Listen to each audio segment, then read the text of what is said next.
Going to go over the homework. So we go to the whiteboard. And here we go. So this is the homework review for sections 1.1 and 1.2. Okay, so we start out with page 5, problem 1B. And again, for those of you who weren't here, this is what we did on Thursday.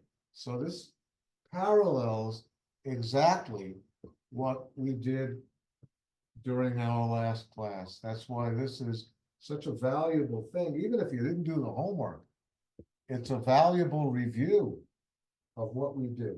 Okay, so the first thing I do is go back and see if I wrote that correctly. Because when you're transcribing from the book to the paper, and this is important for exams.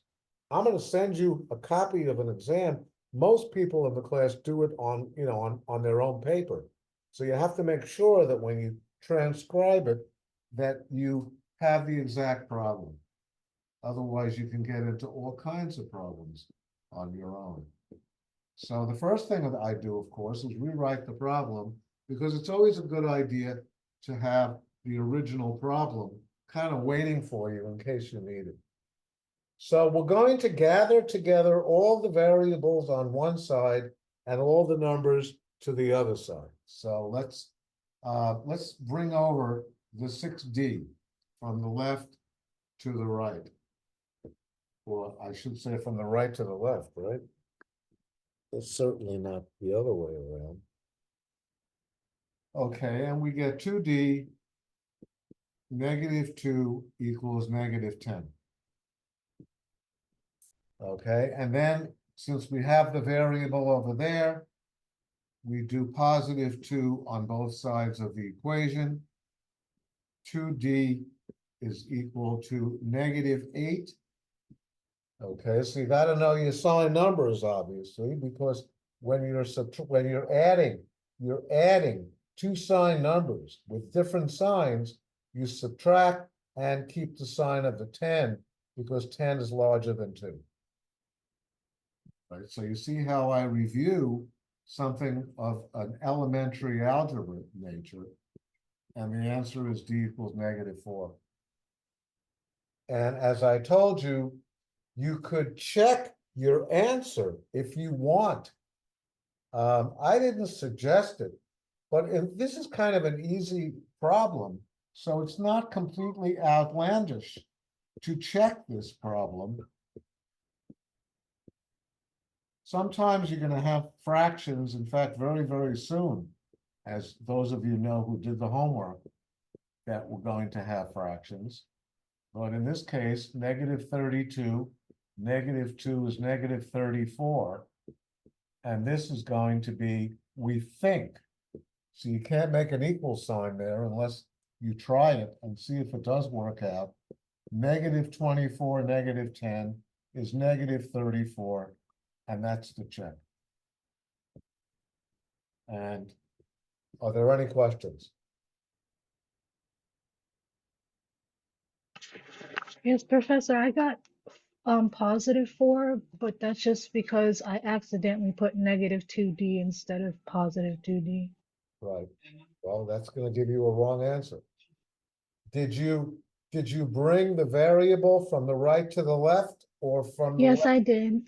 I just when I did 8 minus 6, I just put -2 by mistake.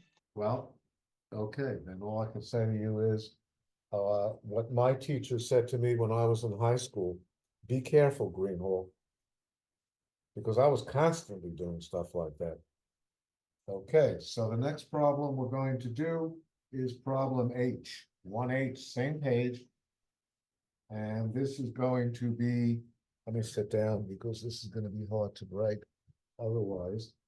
So this is 1/2 x plus 1/4 equals 1/3 x positive 5/4, I believe. Okay, now we want to find the least common multiple for 2, 4, 3, and 4.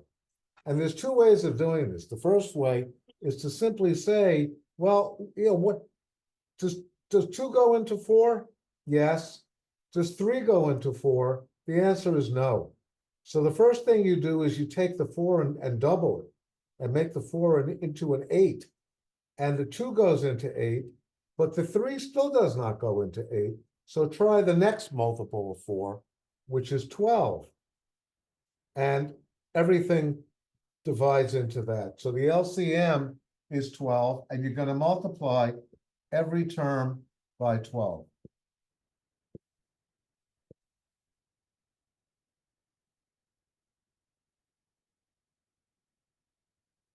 And your next step is 2 into 12 is 6. 6 times 1x is 6x. 4 into 12 is 3. 3 times 1 is 3. 3 into 12 is 4. 4 times 1, 1x is 4x. And 4 into 12 is 3. 3 times 5 is 15. And the first thing I do is I do it all over again, just to make sure I did not make a mistake. 2 into 12 is 6. 4 into 12 is 3. 4 into 12 is 3 into 12 is 4. 4 into 12 is 3. And then you multiply by what's there already, and you get 15. Okay, so now we're really back where we were in the first problem. And we solve the equation. So negative 4x, negative 4x, that cancels out, and you get 2x plus 3 equals 15. And then bring over the 3, and you get 2x equals 12, and divide by 2, and x is equal to 6. Now, you could check this. You could check this, definitely, by doing it the same way. But the check is going to be challenging, because what you're really doing is you're going to be working with fractions. So it's not, it's not obvious, but we could try it. If you wanted to check your work, the way to do that is to rewrite the original problem.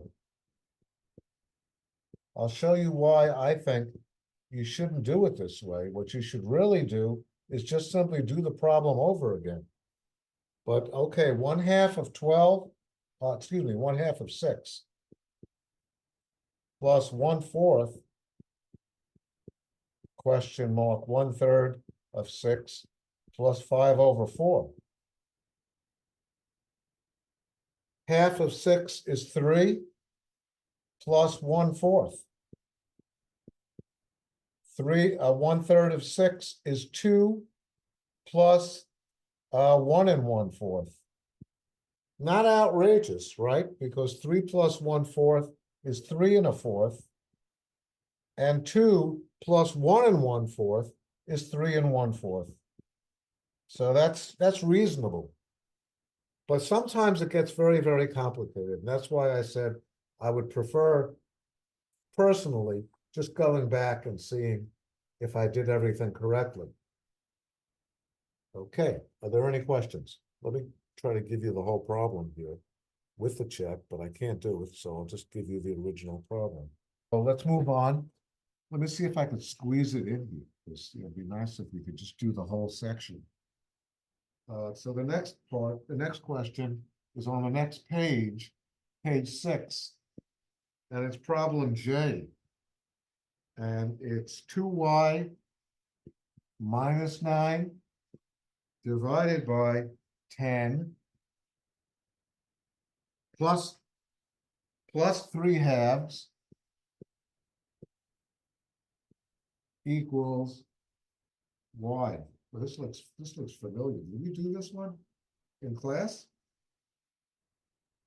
You can't see the Yeah, last problem. time. We did do this one in class. We did this one in class. So, one, sorry, Sorry to interrupt. I just have a quick question.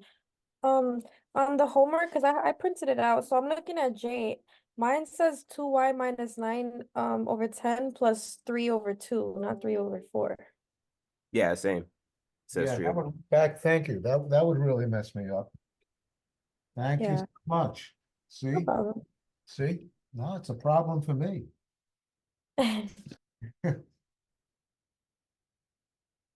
Okay, well, that makes it easier, right? Because the least common multiple would be 10. That would make it a little easier. See, I told you, that it's difficult to transcribe going from one to another, and then I make that same mistake. So, I'm fully capable of making a mistake as well as anybody. That cancels out. We're left with 2y minus 9 plus 2 into 10 is 5. 5 times 3 is 15. And then don't forget, y times 10 is 10y.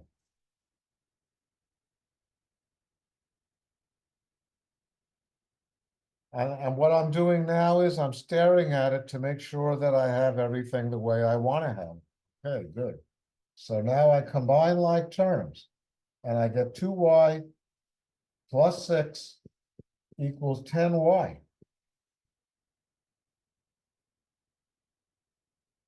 Now, I like to bring the variable to the left side, but I'm not going to do that.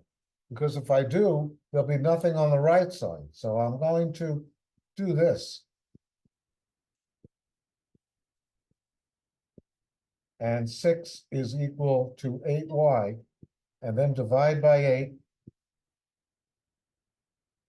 And now I'm going to, well, let me not. The answer is 6 over 8 equals y. But there was a property that we were talking about on Thursday, which is the property I'm constantly using. And that property states that if this is true, then this is true. In other words, you could just flip it. This property is called the symmetric property.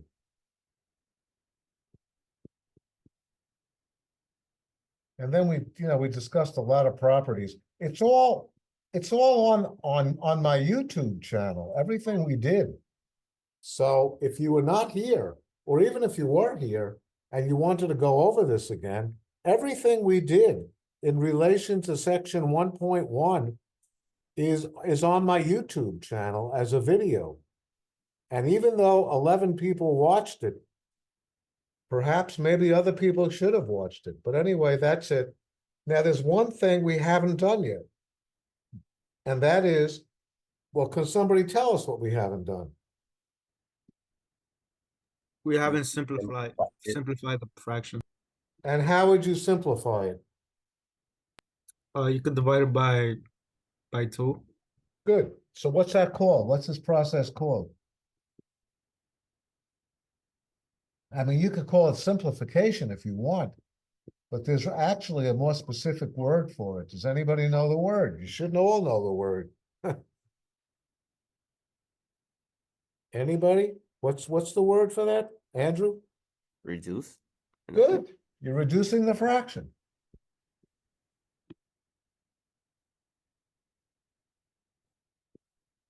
See, I'm not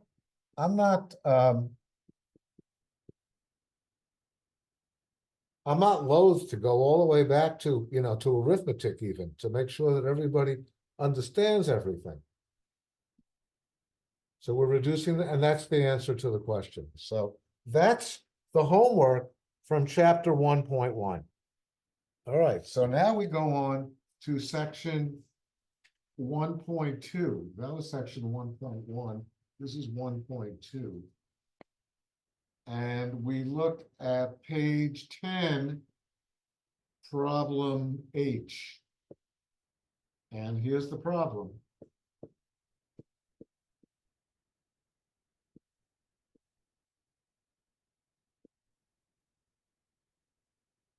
Okay. So the first thing I would do is use the symmetric property and switch it around. I just don't like it when the variable is on the right. I like, the variable on the left. So the first thing I would do is this. And then I would begin doing the problem. Now remember that when you have the absolute value of a number, and we know what the absolute value of the number is, it's 10. So in here, we could either have a positive 10, or you could have a negative 10. Those are the two possibilities. And you have to solve both of them. So -7, 3x equals 3. That's very nice. That works out very nice for me. And here, -7, this is not going to work out so nicely, but that's not the purpose of the course. The purpose of the course is not to make everything work out nicely. Now, when you get this, the question might be, do we leave it like this? Or do we, change this from an improper fraction to a mixed number? And my advice is change it to a mixed number. And when you do that, you divide 3 into 17 and get 5 2/3. Negative, don't forget the negative. And those, I believe, are the two answers. Now, again, you could check your answer. You could check your answer, and I'm modifying it obviously because this stuff was on the right side, but I moved it. And now, just substitute the values. So 3 times 1 plus 7, we think is equal to 10. 3 plus 7, we think is equal to 10. The absolute value of 10 is equal to 10, and obviously 10 equals 10. That checks. And then you'd have to check the other answer, 3x plus 7 is equal to 10. And this time, you see, if we're checking this, the better one to use is the improper fraction. Because then it's slightly easier to check than to check the mixed number. Because here, all you're doing is crossing out the 3's, and you're left with the absolute value of -17 plus 7, we think is equal to 10. And this comes out to the absolute value of -10, which certainly is equal to 10. And there's your check. So, I don't usually require a check, but if you wanted to use the check, you're certainly welcome to do that. I would, sometimes I don't bother with the check. I mean, here was the original problem. Remember it? The check is longer than the original problem. So that's what, kind of gets to me sometimes, the fact that checking is sometimes more complicated than the actual doing of the problem. Are there any questions about this? So the absolute value always has to be positive, right? The absolute value is the number without the sign. Gotcha. All right. I don't want to say positive because, obviously, it's interesting because obviously 10 is the same thing as +10. But absolute value is defined as being the number without the sign, or how far a number is from 0 on the number line. Let's just very briefly mention that. I'm glad you said that, actually, because these are all the numbers. Here's +10. So we're not really interested in this positive because the definition of absolute value, if you remember from Thursday, is how far is this +10 from 0. Okay, so it's the same distance from 0 that -10 would be. So the answer is simply, so you see this is the same as this, because all we're looking for is how far this number is from 0. And the answer is 10, not negative. We're not asking, is it to the left or the right? All we want to know is how far is this number from 0? It's 10. How far is this number from 0? It's 10. Okay. That's that. Anybody else? Good question, though. See, that's a very nice question. Okay, let's go on to page 10, problem N. And that problem is 5 times 1 minus 2x -7 equals 3. Now, I don't remember who the student was, but some student after class yesterday told me that when they were doing this problem, or it was a problem similar to it, it wasn't this problem. I think it was problem M maybe that we did. I don't remember, to tell you the truth. But they used he used the distributive property. You see, because you if this were the problem, you would use the distributive property to solve this problem. But this is absolute value. So at first I told him, no, don't do that. But then I began to, kind of look at it more closely. And I realized that it could work, but only under specific circumstances. And I had a long talk with a friend of mine. I even called a friend of mine in Florida. And he was in the middle of shopping in a supermarket. And I said, I have a question for you. And he said, I'm in the middle of a supermarket. I said, I know, but I teach in a few minutes. So you have to answer the question. This guy and I go back to college, our college days. So we're kind of obligated to answer each other's questions. And he said, stay away from it. Because if there's a negative in front of there, then you certainly can't use the distributive. It's going to get messed up. So who asked that question? I was the one who asked you it. It was you, Andrew? Yeah.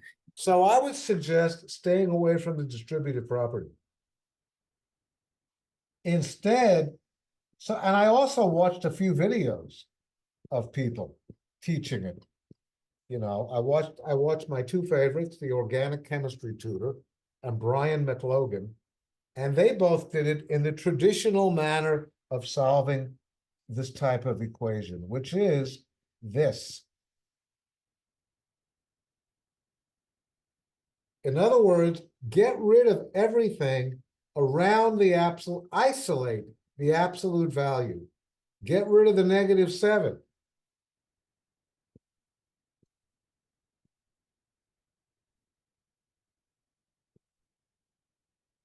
Get rid of the 5.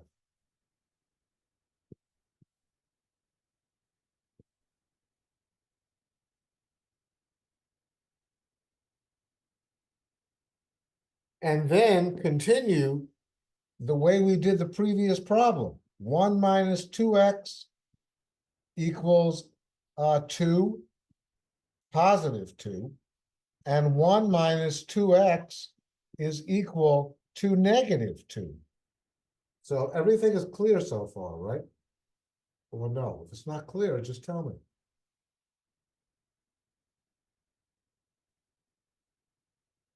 Okay, so let's see what we have here. -1, -1, that drops out. -2x equals 1, divide by -2, and x equals -1/2. That's one answer. And the other answer, -1, -1,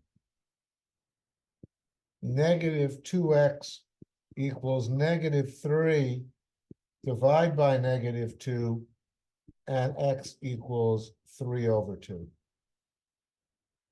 These are the two answers. So we now go to problem F on page 12. And this is the problem that we didn't have time to do in class on Thursday. And I said there's one in the homework. I don't know if you remember me saying that. But this was the problem.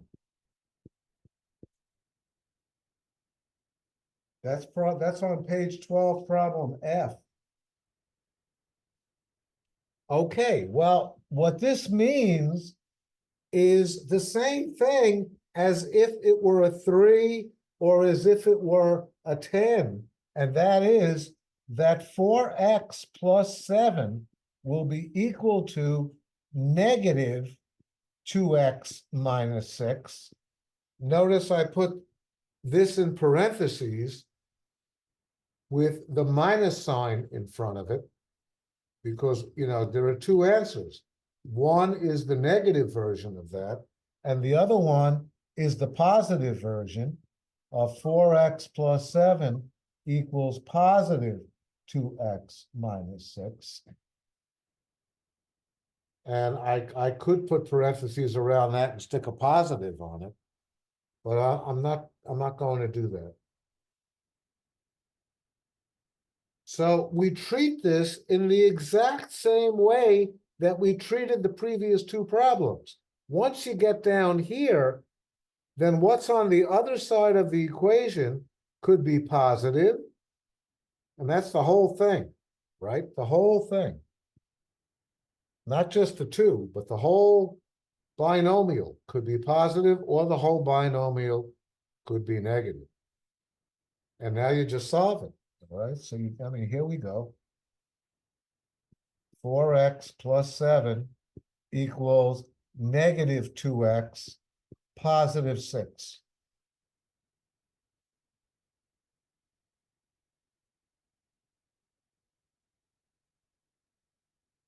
Bring over the 2x.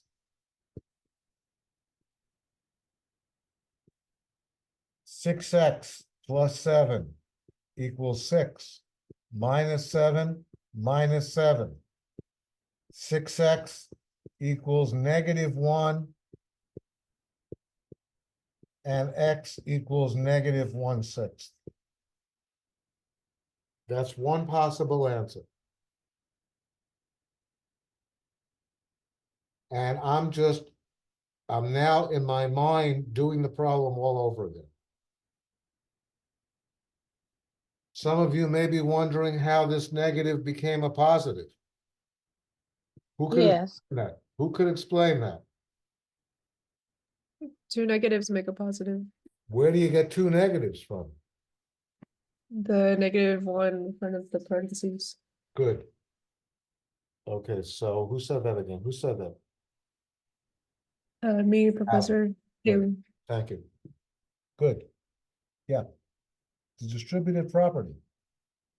I would like to have heard that word, but that's a good answer, Helen. I don't wanna demean your answer. It was perfect. But sir, Somebody was saying something. Go ahead. oh no, I got it now. Thank you. Comma, yes. Okay. And over there, negative 2x, negative 2x, 2x plus 7 equals 6, negative 7, negative 7.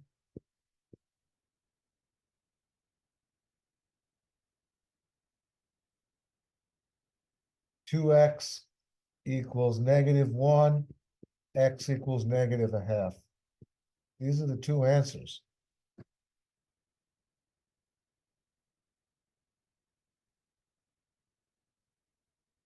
Again, I'm staring at it just to check it.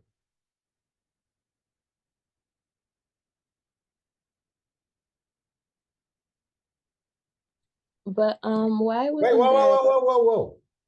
Don't tell me Don't Oh, tell no. me, don't tell me Sorry. anything. Oh, I- no, no, No, Sorry. listen. Okay. I just want, I'll let you speak in just a moment. But my, Okay.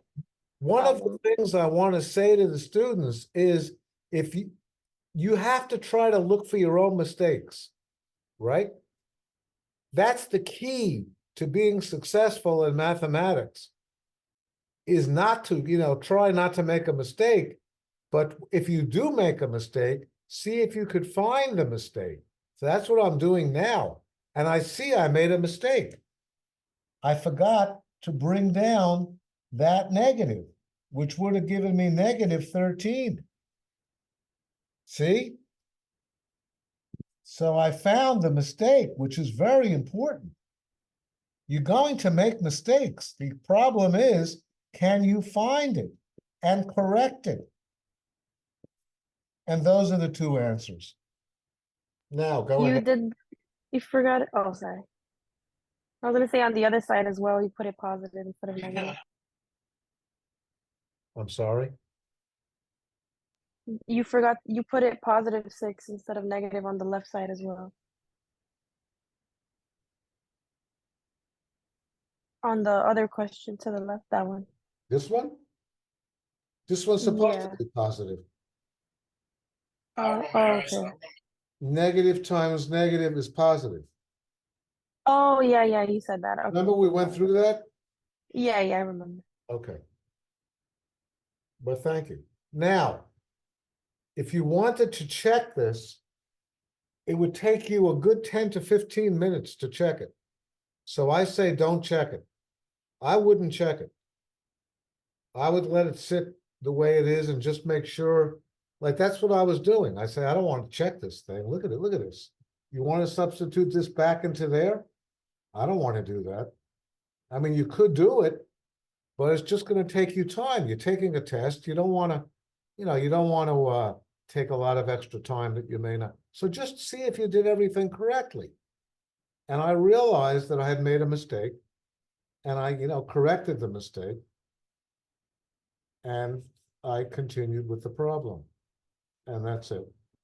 Okay. And that was the homework.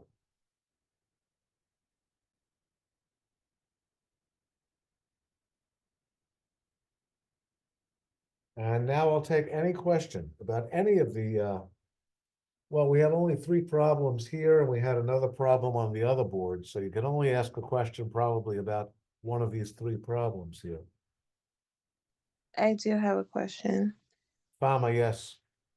So the very first line for the 4x plus 7 equals 2x minus 6. I'm Yeah. not, yeah, where did the -1 in front of that parenthesis come? Because I'm not seeing on the very first line. Why didn't I put a -1 instead of just a negative? No, right on top of it, the very first line. This line? Yes. What do you want me to do? I'm just trying to figure out where the -1 came from that's in front of the parenthesis. Why is this negative? Yes. Because anything that's in an absolute value sign, like here, Oh, so everything that's in the parentheses constitute. not parenthesis, don't call it parentheses. Anything that's in the absolute value symbol can either be positive or negative. Okay. So it could be positive. Over here it was positive, here it was negative. Okay. Sounds And good. to go even further, up here, it was positive or negative. So it could be either one. Okay. Thank you. All right. Are you sure you get that? Yes. But understand something. If you ask a question and I answer the question and you still don't understand, don't just say thank you and move on. Say, I still don't understand it. And then I'll try again, or we could get somebody else to try. That's even better. Oh, yeah, I will, but I do understand it now. Okay, Fama, I just wanted to make sure everybody, I mean, you know, we're getting into the class, so it's a little difficult. Nahia, what's the question? Can you explain this again? Explain the whole thing? No, the negative sign, the same, I mean, the same question, like where did the negative sign came from for, Whenever you have, okay, we're going down here because I have room, okay? Whenever you have a negative whenever you have an absolute value, right? That means that within these symbols, the number inside could either be positive or negative. So this will become x equals positive 1 and x equals negative 1. This is the key to everything. So if the absolute value of not only just an x, but anything that's underneath there is equal to 1, then one of the answers could be positive and one could be negative. And, you know, that's what I did throughout these 3 problems. I made one positive, I made one negative over here. When I had right down here, I had one positive 2, one negative 2. You always have 2 possibilities, the positive and the negative. That's all. That's all you have to remember. Professor, I have a question. I Lorena. think we touched on it, but going forward, every improper fraction we get as an answer, you want us to change to a mixed number?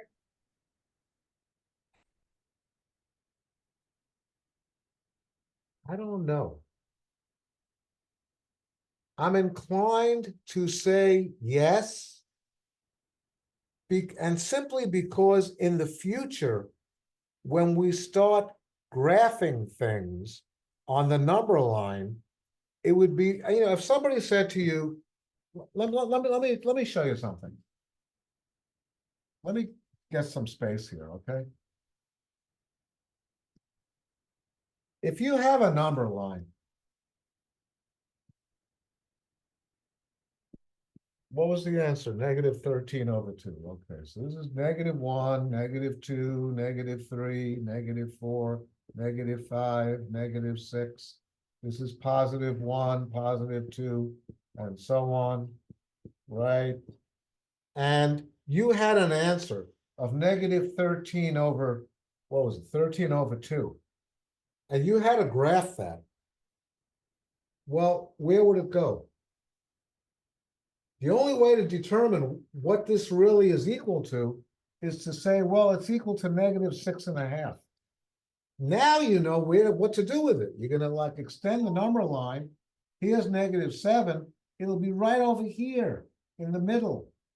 See? Now that's something you would know because it's a mixed number. If it's an improper, I mean, what is this?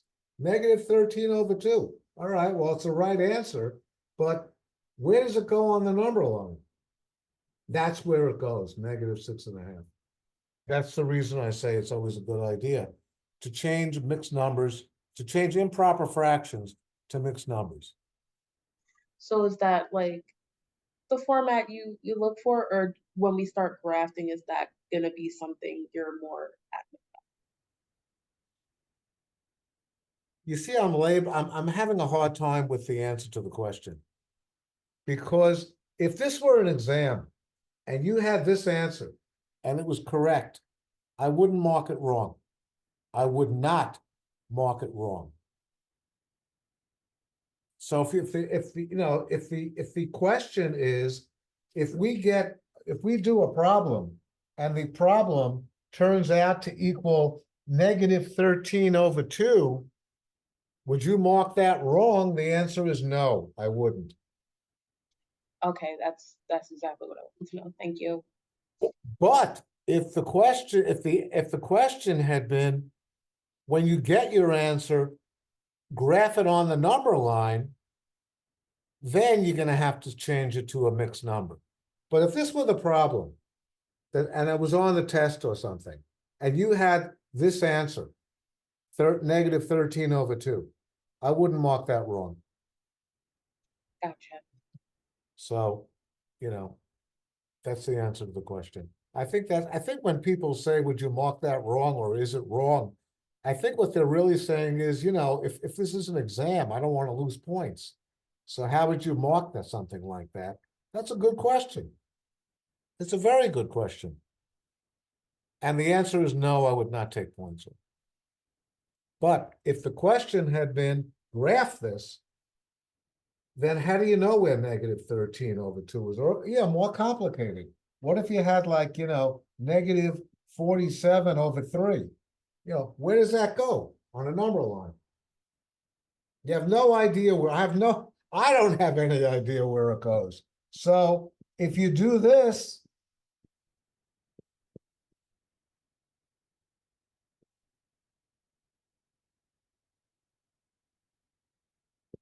and it comes out negative 15, now I know how to graph it on a number line. But as 47/3, who knows? But as negative 50, well, yeah, you go all the way to 15, and then you go like 2/3 of the way between the two indications here. That's the whole point. When you ask a question with me, you get a very comprehensive answer. So you have to expect that, because I give you every angle. I try to give you every angle of the issue rather than just answering the question.